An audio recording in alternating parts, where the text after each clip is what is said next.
Maswerteng hapon po mga ka-STL. Narito na po ang resulta ng STL Pangasinan para sa araw na to, second row, January 23, 2026, araw ng Biyernes. Naway ang mga natayaan niyo pong mga numero kanina ay manalo nawa ngayong hapong ito, 5 PM. Kaya kunin niyo na po ang inyong mga ticket. Narito na po ang resulta.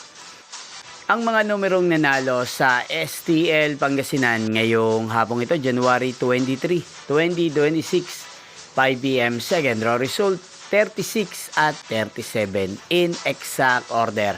Again, 36 at 37. At ngayong hapong ito sa STL Pangasinan, atin pong i-shoutout ang lagi pong nanonood sa channel ito, si Ate Lisel ng Pangasinan. Shoutout po sa inyo, Ate Lisel. Sana po ay nasa maayos kayong kalagayan. At sa lahat po ng mga taga Pangasinan, shoutout po sa inyong lahat. Inyo pong napanood ang resulta ng STL Pangasinan. Maraming salamat po sa patuloy niyo pong pagsuporta sa aking channel. Magkita-kita pong muli tayo mamayang 8:45 PM. Thank you for watching.